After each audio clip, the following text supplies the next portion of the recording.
Welcome to GCCars. My name is Eric, and today we're going to take a night POV test drive in this 2022 Jeep Grand Cherokee Summit Reserve. But before we do that, let's take a quick look at the exterior of this top spec Jeep Grand Cherokee. So first of all,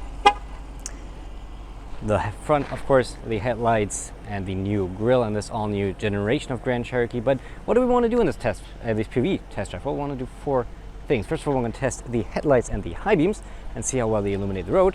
And then we want to test the automatic high beams and see how well they react to oncoming traffic and how well they turn on and off. Then we want to do a braking test. We always do a braking test 60 kilometers an hour. That's about, 35 miles an hour, I think. You also nice look at the taillights, of course. And then lastly, one of the most interesting things we want to do today is we want to test the thermal vision, night vision cameras this Jeep Grand Cherokee offers in this top spec. And yeah, that's going to be the drive for today. It's going to be very interesting. It's going to be fun and relaxed, but of course we're also going to just make it nice and comfy in there with our heated seats and the heated steering wheel. But before we get started, if you want to hear all my thoughts on this 2022 Grand Cherokee, make sure to click in the top right corner for my full review. We talk about the interior, the exterior, we drive it plenty, and of course we compare it to the competition. With that being said, let's go hop on in. This is a very nicely, just want to get this dust off, spec'd Grand Cherokee. As you can see, we have kind of this beige leathers, nice brown. I like it very much. We want to keep one light on. Yes, this one actually stays on. Thank you. Just so you have a little more to see. But actually, before we do that, I want to show you the night vision. Let's drive her forward a little bit just so we can look somewhere that is less well illuminated by our headlights. So let's just turn her into this trail here on the left and turn off our normal headlights. So it's just daytime running lights. As you can see, you probably don't see much, but if we just flip over to the side here, suddenly we can see the whole trail. Well, the turn it takes, which I wouldn't be able to tell you right now, we can see all the trees in the back, and of course if there would be any living things in there that are like warm blood, at least, we would actually see that on here. Pretty cool thing. Very useful driving at night, and especially out here, outside of the city where you can see animals that are close to the road that you would normally not be able to spot. And even in the city, it is easier to spot pedestrians at night. It'll mark them with like little yellow boxes. It's actually a super useful feature, and I use it every time I drive at night.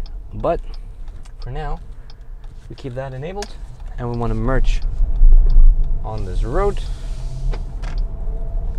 And occasionally I'm going to chime in and just kind of comment on what we're doing, but I think for now, let's turn on the automatic high beams. The high beams are on. I'll leave the night vision, even though it's technically not night vision, on for you, just so you can, maybe compare a little bit about how much you see. Heated seats, heated steering wheel.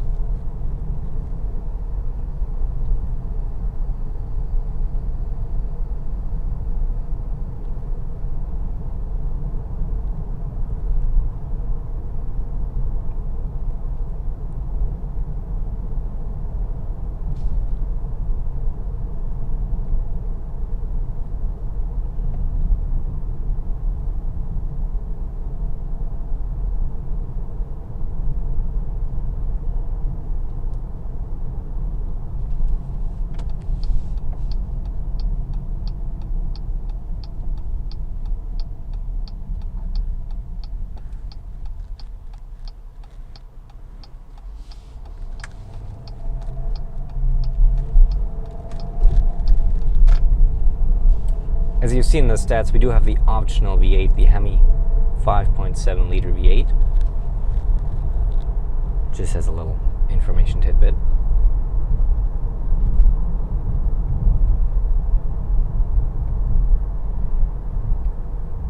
And once again, you might be able to spot here that we actually can see so much more on this thermal vision camera, because we can see all into these dark spots. We can see the individual trees, we can see the individual branches, we can see everything that's standing off in the dark without having to like worry about, oh, you know, is there an animal around there? I can genuinely say no, there's not, unless it's like a snake, which I wouldn't be able to spot on this, obviously. But no, these are just really, really good safety features for driving at night, especially if you're out in the country.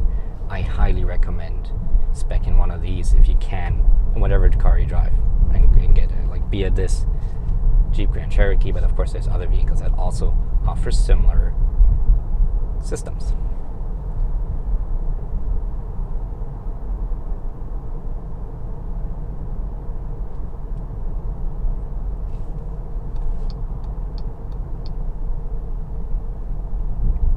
I should have put my equipment in a different spot.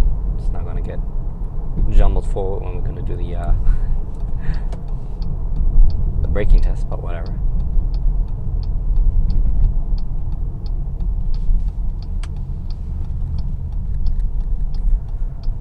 This road, for example, I can see literally the whole road up here, which I couldn't in person.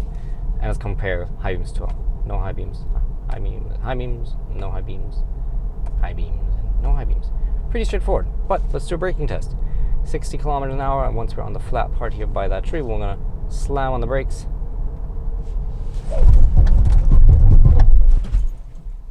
Alrighty, felt like it was struggling a tiny bit with the weight at first, but once it kind of got a little weight up front, it was braking very quickly. Like I said, this is not an instrument to test, and it's like impossible to really do any markers at night for me to spot and like be able to tell, okay, this is not as quick as XYZ while braking. So it's more of like a feeling test, but I was asked to do it, so here you go. Anyhow, let's drive a little bit with the lights off, and I'm just gonna be quiet for a minute or two.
Camera also is great at night, during foggy conditions, because thermal cameras are not, or I'm not like entirely an expert, but I think like except for very rare cases, are not affected by like fog.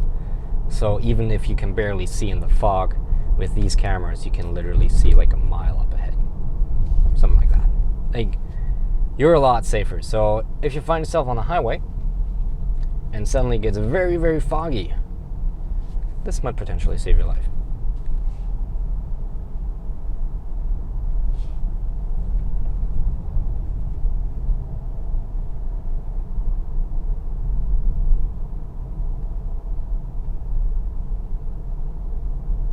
High beams react pretty well to oncoming traffic. Turn them off quickly and turn them on quickly as well.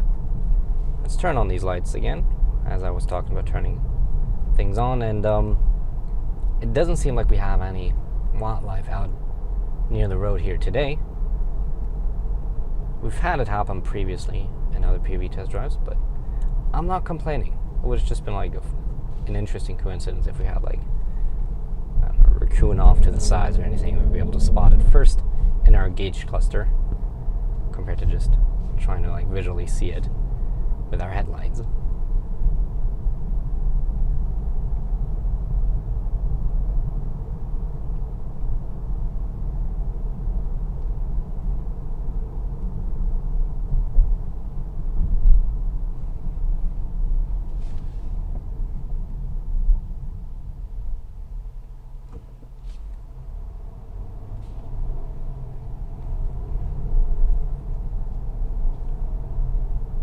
Okay, but that concludes our night POV test drive in this 2022 Jeep Grand Cherokee Summit Reserve. I really hope you enjoyed it, and if you did, we got 2 more POV test drives. One's on the highway, where we test the assist systems that this Jeep Grand Cherokee offers, and one is in the city, where we kind of go through a bit of a different drive modes and see how smooth it is to drive. But of course, for all my thoughts, make sure to click somewhere on your screen right now for my full review about this Grand Cherokee so you don't miss out on anything. And if you really liked it, make sure to like and subscribe so you don't miss any more videos. Thanks so much for watching. I hope you liked and hope I'll see you in the next one.